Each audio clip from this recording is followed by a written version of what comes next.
we have starting off the second half. I think probably most of you guys know who he already is. He is basically the person who shepherded through the first studio feature ever to be edited in Final Cut 10. You may know it as Focus. Luke touched on it earlier. And what he's going to be talking to you guys about is the wild world of sound turnovers and how that integrates at the facility level with professional Pro Tools people who, as we all know, can be a bit difficult to work with. So, with that in mind, I'm going to turn it over to Mike. Thank you, Sam. And thank you, FCPWORKS and Apple. You're here somewhere hiding. Thanks for coming out, everybody. First, on Focus, we didn't know what we were doing. We kind of made our best guess. Jan Kovac is somewhere here in the audience who cut the movie. And it was really a team effort with figuring out all this stuff that is, there's precedence for in the world of Avid, but there was no precedence for us, so we just used our best guess and figured it out. Anybody who loves Final Cut? Who doesn't like Final Cut but wants to understand it? One back there, good. Who hates Final Cut? Okay, nobody. You're all fans here, basically. If you have Avid experience, I'm going to do a few things that will sort of show you how you do it on this side of the pond, as it were. And sound turnovers. Who's worked on features? Okay. Who knows what sound turnovers is? Okay. It's precise communication between picture and sound. They need to know. Sound needs to know what picture's doing, so they can fill it all in, smooth it out, make it sound better, make it sound more beautiful. And really, it's all just about numbers. There is a number for each film frame. There's a number for each sound frame. There's a number for each track, if you still like tracks.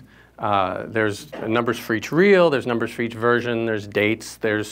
It's all about numbers. And what I found a few things that were really easy with Final Cut that were not so easy in the Avid. Again, we're talking, frames, versions, time code. And when we do a sound turnover for a movie, I just like to walk. When we do a sound turnover, we break the movie into reels. Typical movie, 6 reels, 7 reels maybe, and each one roughly about 20 minutes. That's the easy guide. The sound department still counts in footage and frames. And there's a throwback to the film days, of course, but I asked them, why do you still count in footage and frames? And they said, well, it's less numbers to type when they're going to particular places in the reel. So, all right, we had to track that. Alex Goldner made us a plugin for counting footage and frames within, because there was nothing in Final Cut to do that. And it's free, and it's on his website, Alex4D. He makes brilliant stuff, and he's really, really smart. First thing that you learn when you're doing turnovers is you need to decide what it is. And so this is one system. It's the system we're using on the movie I'm currently working on, which is 13 Hours out in Santa Monica. It's a movie about the Benghazi embassy thing, Michael Bay movie, 7 Avids. It's insanity. But this is the system that Pietro Scalia is put in place, where it's like reel 1, cut 1, version 1. And that's headed towards a screening. When we screen, it's going to be cut 2, and then the version's reset and goes on. That's one way that people keep track of it. You probably have your own ways, but this is the C one gets confusing to me, but I'm trying to embrace that. You're going to have 5, 6, 7 reels, maybe even 9 when you start on Focus. Our first pass was 9 reels. Some of them were long, some of them were short, and each one you give an hour time code to, so people can say, oh, it's hour 1, that must mean it's reel 1, hour 2, reel 2, etc. It's all pretty standard stuff, and also really easy to do in Final Cut with your sequence settings. I'm going to sort of whip through this, and then we'll go through it in detail in a few minutes. Again, with the footage and frames, it's based on 35/4 perf, which, who's old enough to have touched film in this? Show of hands? Okay, all right, not very many of you. We're dying elements, people. If you were doing a turnover on 35, that's what everyone expects for 35/4 perf. There was 3 perf and 2 perf, and VistaVision and whatever else. But just so you know how they count when they're referring to those numbers. And I'll show you, now actually might be a good time to show you something there. So this is a film that I directed a few years ago. I recently had it converted to Final Cut 10. I may have just quit, who knows. Recently converted to Final Cut 10, and it's a little bit wonky as far as what it's, some of the settings. I haven't had time to really smooth it out. But let me see here, excuse me. So when we turn over a reel, this is the first reel of this movie, and as you can see, maybe not, we've got footage in the lower left and time code in the lower right, which I'm blocking from many of you. And this was a film that was, everything is small and old and looks messy with this. I apologize, no color, no nothing. But we provide sound with all these numbers and these burn-ins for protection. And this is something that you will stow and keep and be the Bible for the sound department, because they're going to reference these numbers and they're going to give you specific sound, specific bits of information, ask you specific questions based on them. One thing cool about how, yeah, I did quit Final Cut. Good job. One thing cool about how this is done in Final Cut is, for anyone who's done a turnover in an Avid, you know you have to add a few extra video tracks to accommodate all of your numbers and your burn-ins and the safety that people demand when the studios demand, or anyone making a film demands when they're doing their turnover. So we started that way, and let me see if I can find the sequence. We started that way here, and then decided that we wanted to find a better way. And so, again, Alex Gollner, who built a footage counter for us, he built this counter, which is, it's right here. It's one thing. It's not a nest of any kind. And it contains footage that you can set, time code that will grab from the sequence, information about what it is, dates, versions, whatnot, and a spoiler up top. All that stuff you can control independently of size. So that was kind of a nice touch that we were able to get from him, and it saves a few steps for anyone who's ever built a reel and tried to turn it over. There were more than once that we tapped professionals to help us out, because there were not things that existed that we needed. So the reason for all this stuff, the time code, the footage, is so sound knows what you're doing. And the first thing that you need to give them are guides. A guide for picture, like a picture with all the stuff baked in that we're talking about. All your dialogue in usually a mono stripe. That's going way back, mono file. And stereo sound effects and stereo music.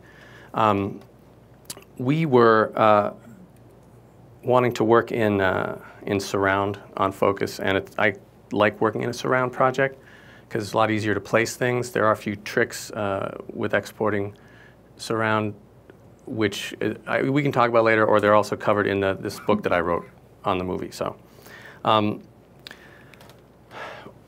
when you do guides, you're going to do a picture guide, you're going to do a dialogue guide, just a mono dialogue track, stereo sound effects, and stereo music. Now, those will just be WAV files. Usually they want WAV, could be AIF, and that gets shipped to sound so they know what you are hearing in the editing room. Simple. Usually I'll do these all as separate files. So picture file, dialogue file, sound effects file, music file. And also we'll do an AAF. I want to talk about the sub-roles first. So sometimes sound might say, can you show us the updated visual effects? Let us know what's new.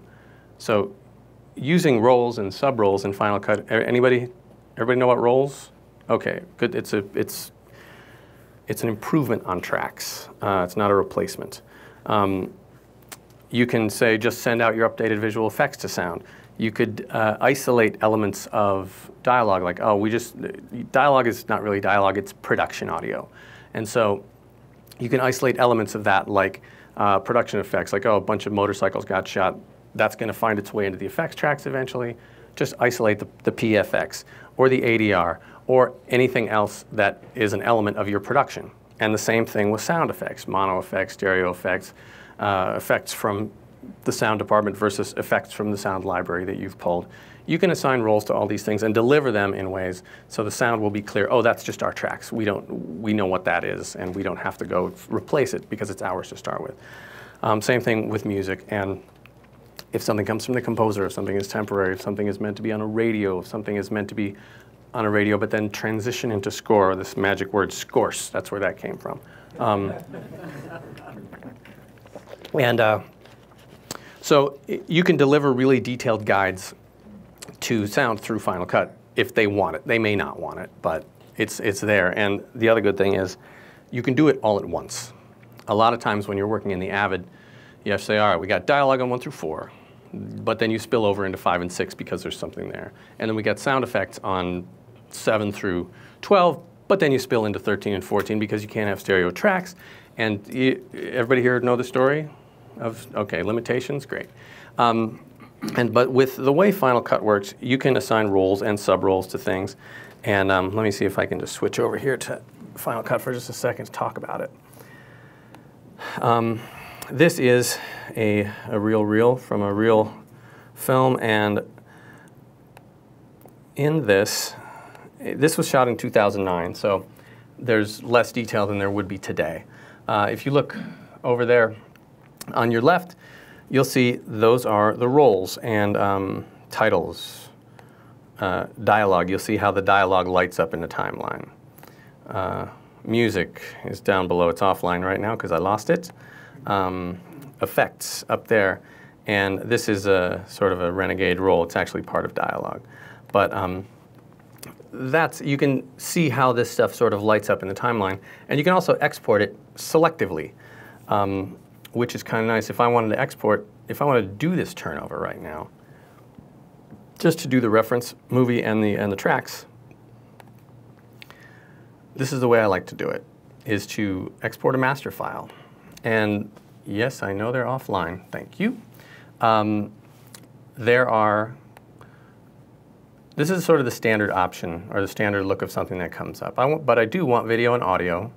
I do want the proxy, which is just about the same as a DNX36 QuickTime as far as data rate and size is concerned. And here's the button, the roles. And roles as separate files is a really, really powerful thing. So what you can do here is, if you want video and titles to be together, you can just do that and remove this titles category. Initially, it'll all come up separately. So you can sort of nest things underneath each other on export. And this audio down here, that's actually dialogue, and I know that because it was a mistake, so I'm just going to say dialogue and audio. That's just a missed role, and I'm going to remove that. If I had characters or PFX or anything else, and I had assigned them a role, I could also do that here, add an audio file, and make another role based on an element category. I'm going to switch this dialogue to mono because that's the way they're going to want it. And so what I have here is 1, 2, 3, 4 exports. And you know, if you're on an Avid, that's 4 exports. If you're on Final Cut, it's 1. You just click Next, and off you go into where would you like to save this stuff. I've already done it, just like, remember those cooking shows where they have it prepared? A little bit like that. I took the liberty of already doing that, so I'm going to cancel that and just show you what we got, which is, hold on, we got audio/dialogue in a wave up there, and that's a mono file. You can tell because it's half the size of the stereo file. Music and effects, and video plus titles. I tried doing an AAF export from this, and I've done 100 of them before. Jan can attest to that. He's in the room. This is a very old file, and there's some cleanup issues which I haven't yet figured out. So those are generated from an XML. And so in one pass, you can export picture, all your sound in individual elements. And while that's happening, you can do the AAF, which is in a third-party program, called X2Pro. This one will not work. I've tried it already, but I'll show you basically the process. I made an audio-only XML. Let me show you that sequence. This is also interesting too. Anyone had to sort of do a track collapse in order to like make a video EDL, or simplify? You take off your effects, you take off your titles, you move your stuff down, and you do it one at a time, right? And hope that you got it right, right? And so, while this is cooking, I'm just going to duplicate this sequence. So this is our this is the sequence that I did the output from, and let's open that up. There's a couple things offline there. It's music, and let me show you how easy it is to clean up a sequence versus what you might be used to seeing. I know what all these roles are, and what I want to do right now is make an audio EDL, because that's one of the things the sound department's going to want. And so what I want to do is get rid of picture, because sometimes if you try to do an EDL and it has effects in it or whatnot, it'll cause the program to crash. It's easier just to get rid of the picture, in my opinion. So I'm going to go to video. I'm going to select all video, and I'm going to just be sure all the audio is detached from the video, because Final Cut does this thing which is awesome and sometimes painful, but generally more awesome, in keeping the video inside the keeping the audio and video of sync tracks together. So you can see these things that just drop down. Let's just select all the video, and Shift Delete, I think, is the right thing to do. Let's wait a second. It's a lot of information. And that should just take all that video and remove it and replace it with black, which it did. And all these titles up here, which I'm just going to search for titles. T-I-T-L-E-S. Let's see. Oh, all. There we go. So there's all the titles. I'm just going to select all, Command 2, and delete. All right, titles are all gone. And other thing that happened in a 7 to X translation is some extra storylines were built here. Some of them are necessary, some of them not. But I don't want them in there. So I'm just going to search for storylines. Select all, Apple II, and then Option Command, either up or down. Let me see what happens. Is up right? What it does? Down. No. Down? It's going to take it out of the storyline? Okay, thank you, fellow Final Cut Pro friends. Anyways, what it'll do is it'll take everything out of those little storylines. And now you just have audio. And since I want this to be dialogue, I'm going to get rid of my music too. So I search for music, select Command 2, delete. And now I've got dialogue and effects in there. I can do the same with effects. Anyways, I'm just cleaning out the garbage I don't want in my tracks. So nice clean audio sequence. And that principle is nice, but it's even better when you're talking about video. I'm going to do this as an example. This is not the right way to do this, but these are all titles up here. I know because I put them there. And a lot of times, you have to go through and you have to pull things down one at a time. And what's really fantastic about how Final Cut approaches this is you can select a bunch of stuff that's outside of the timeline. Hello, like that. Option, Command, down. And it's just done. Now, if there's overlapping elements, it will do them correctly. Sometimes, when you're an avid, you have to be sure of what you're looking at and where it lies in this hierarchy. Literally, you could do this in one step. Select all the stuff that's hanging up there, bring it down, it's all going to be in the correct spot. That is really handy. So this comes in handy when you're getting ready to do your EDLs and your change notes, which we can see if this old project will hold up to that. But let's see where we are on this guy. Yeah, we talked about this with the one-pass export.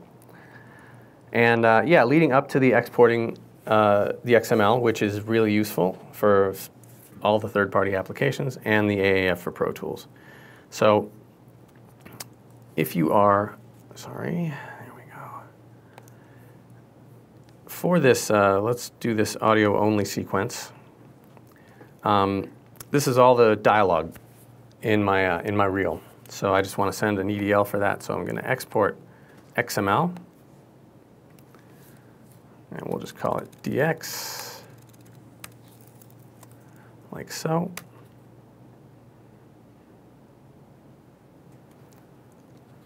And when that finishes, I'll show you that. Anybody have the EDL program here? Okay. This guy, Rainier Stanke, made this program, and then the second version, which I haven't spent a lot of time with yet, but you can isolate by role what you want to put in an EDL. And that would likely save a lot of these steps. Let's see. All right, there's the DX one we just made. And I think I have to make some settings. Okay, we want audio, no video. Are you there, Rainier? Mm-hmm. Say again. Go to the first tab. First tab. Thank you.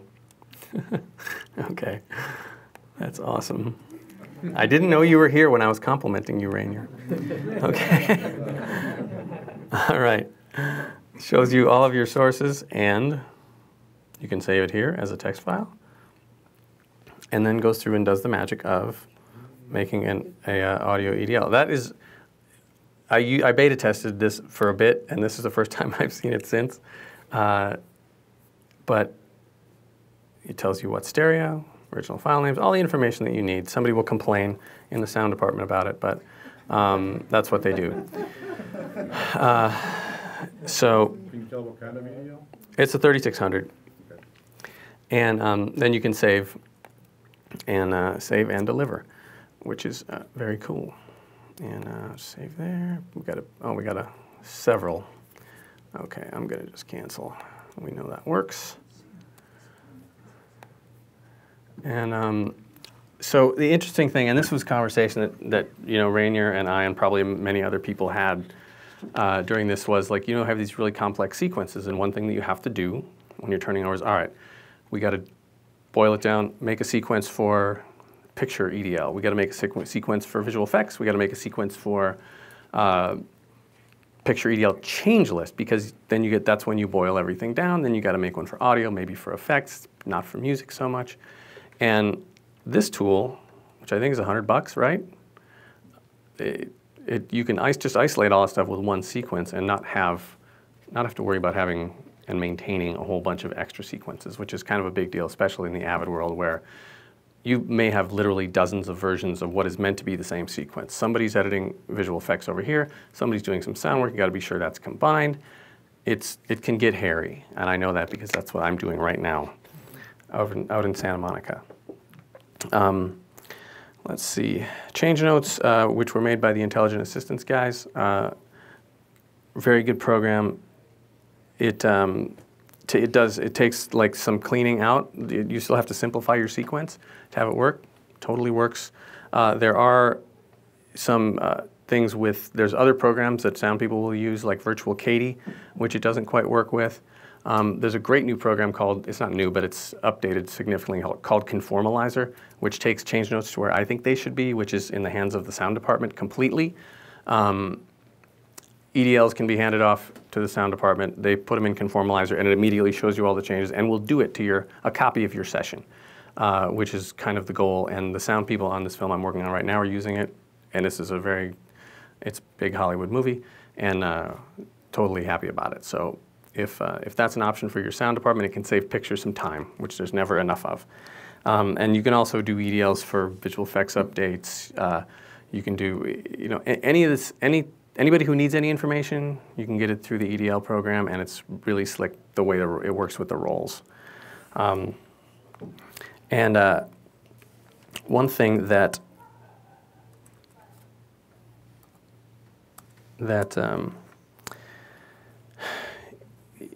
you can do just to keep your world organized, which we did on Focus, I put in the book, I stand by it as the right way to do it, is every time you have a turnover, make it its own library.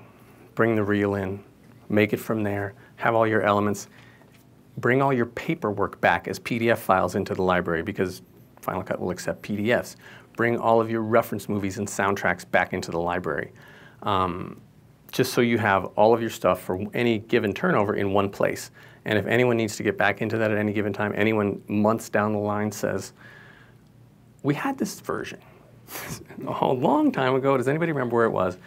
And then you can go back there and fish without having to have a project that holds everything. So keeping those incremental libraries for turnovers is a really good idea, and the way Final Cut now works, it's really easy to bring sequences back and forth. Like if you need to recover something from a very old cut, simple to do, bring it back in, reintegrates, reconnects to all the right stuff, and then you can do another version, and then do another changeover, and do another turnover. So that's basically my spiel for today, unless anybody has any questions. So before you send out the XML out to ExtraPro, you always detach all the audio and create just an audio-only project before you head it out? It's not necessary.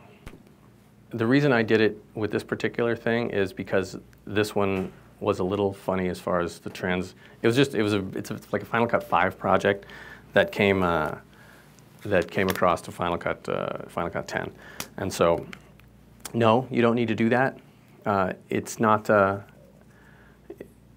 necessary. Is the short story. Sir.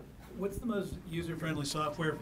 Sorry, what's the most user-friendly software for a script supervisor to use in terms of integrating with Final Cut for the information from the set, shots and takes? Well, Sam and Kevin Bailey, I think, who's working with Jan, wherever Jan is, they made something called ShotNotesX, which is basically a spreadsheet. And, sorry, it's not a spreadsheet. It takes a spreadsheet, like an Excel spreadsheet, any sort of comma delimited or, and if you can get your scripty on board with giving you information in a spreadsheet that is in the right format, fantastic. If you can get them on board with giving you any spreadsheet, you can make it work. And it's just a matter of having the right columns in the right place with the right information. And then ShotNotesX, which is a pretty inexpensive program for everything that it gives you, will ingest that information and merge it into a Final Cut 10 XML, and you can import that. So it does a lot, probably more than you'll need to do. But getting the scripty on board with it is the main thing. And I think that a lot of people are using Script E with like the iPad thing right now, which I think can provide. Hey, Jan, is Scripty working with shot notes yet? I think is it? Well, our script, basically, she did everything in hand. She's great. Yeah. At night, she transcribed everything. Yeah. Into some kind of a file for us. It's Anna. Yeah. Yeah. Yeah, I think that usually they'll work in FileMaker, and FileMaker can export a CSV.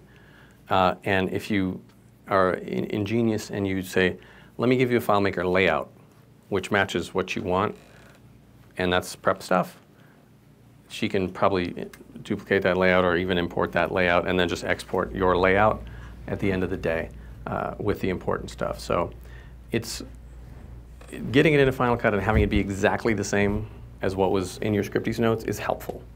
So ShotNotesX, I think, is the answer to your question. And it actually, there's stuff coming with that where you can, I think it's working with Scripty, or it's very close, but it is going to be working with FileMaker and Movie Slate very, very soon. So there's a lot of integration that's happening. If anyone's interested, I can connect you with Kevin, who can officially answer all of those questions.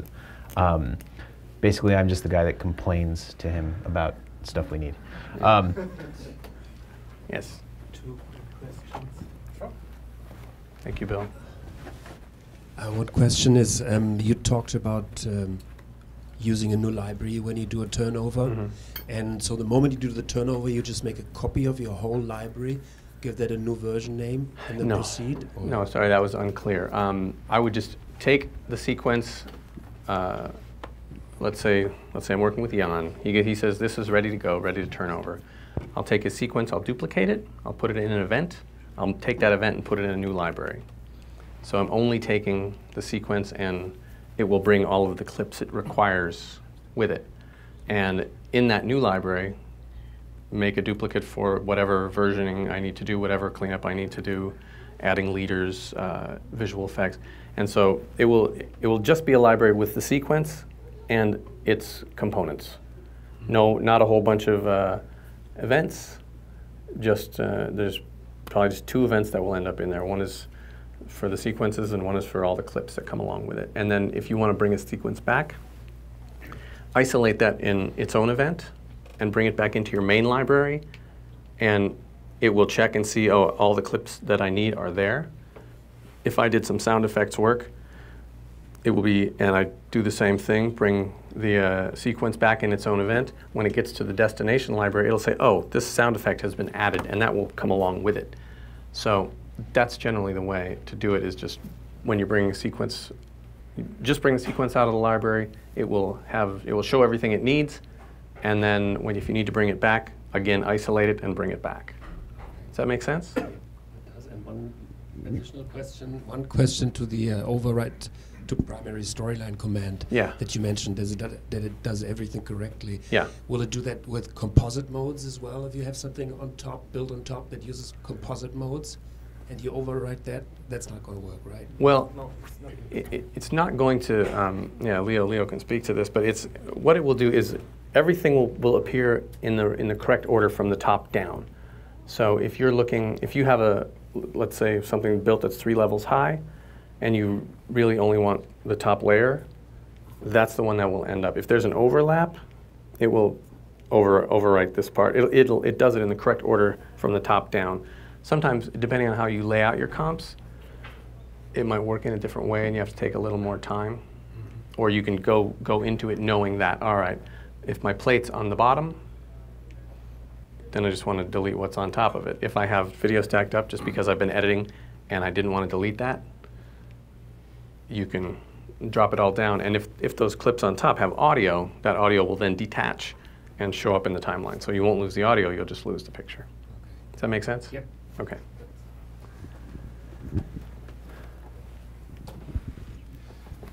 In this process so far, is there, well, 2 questions. Is there one area that still, in your mind, has work to be done? Like, I still don't have a good solution for this thing, blank.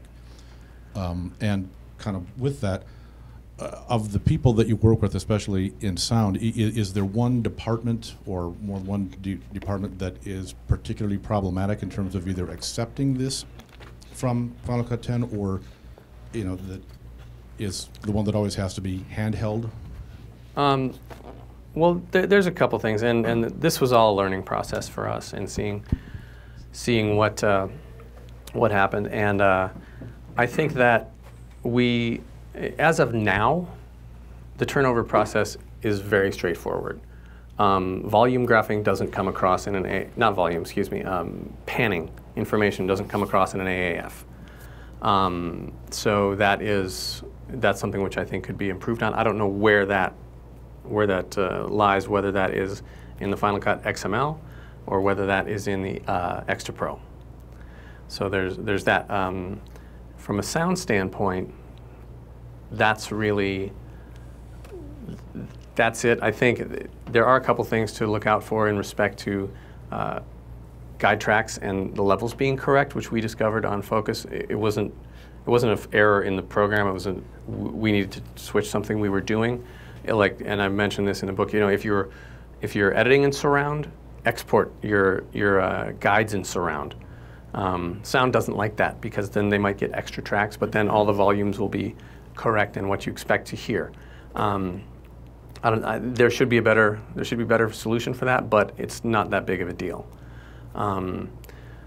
With visual effects, and I can't speak to what those guys are doing right now. Maybe Jan can, but visual effects, if you're working with original media and you have an in-house guy, which a lot of shows do nowadays, the integration can be pretty slick.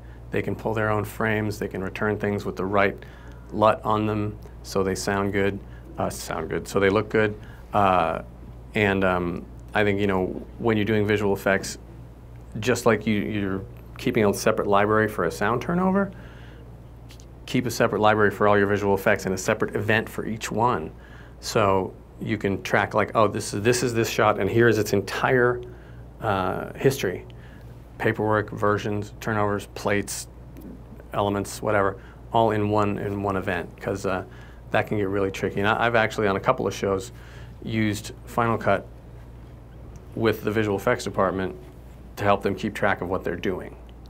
So, because they'll pull frames, Avid can't handle like a red file, or maybe it can, but it's really slow, or a big ProRes file or something. So Final Cut is really helpful because it's pitched as a big database that you can edit with, and that's true. And so if it has all this database capabilities, and you have 1,000 visual effects in your movie, and you can track each one and all the elements and where they came from, and even keep the red files and keep the Quad 4 ProRes, and if you get your camera department to shoot that, even if they're shooting raw, you can have effects for final that are ready to go, if that makes sense. Yeah. Anybody? Anybody? All right, that's it.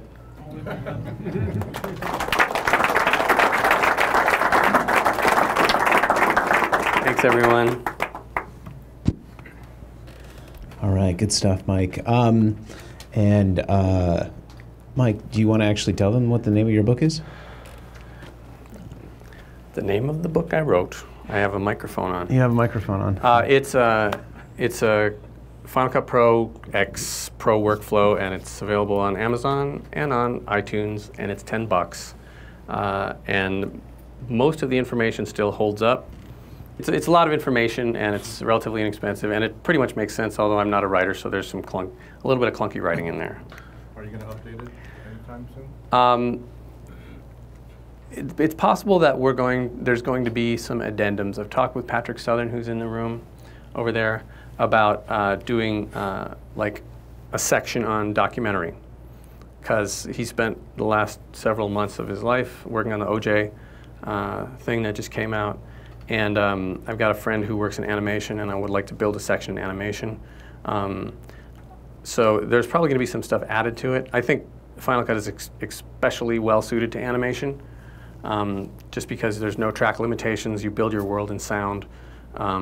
You can attach specific sounds to specific frames, and organize in a way that's unlike any other editing system. So those will be coming future. No date determined. Nothing has been started. Life is getting in the way of that. So, but no, that's it. But the truth is, the existing thing that I think Mike's already written that he touched on is, if you want to understand the why of why you would choose to do one thing versus another in terms of a larger narrative workflow, his book is probably the best primer to do so. He gives you the best sense of how to approach something at that level, and it's if you want to work with the application at that level, his book's probably going to give you the best starting point of any other resource. Yeah, I think I had an agenda with the book, which is to sort of build an army of people who knew how to use the software. And I still want that to happen. There's a small and sort of increasing group of people who kind of get it and spend the time with it and do what probably most of the people who know Final Cut in this room did, which is throw up their hands and say, what the hell, originally. But as more people understand it and learn how to use it, there will be more jobs and more opportunities. And I like it because it's solid and it works. And so I hope other people see that too. And the idea that is common, which is why would I want to do that in Final Cut 10? It's not valid, in my opinion. And so let's build an army and go make some work. Thanks, everybody.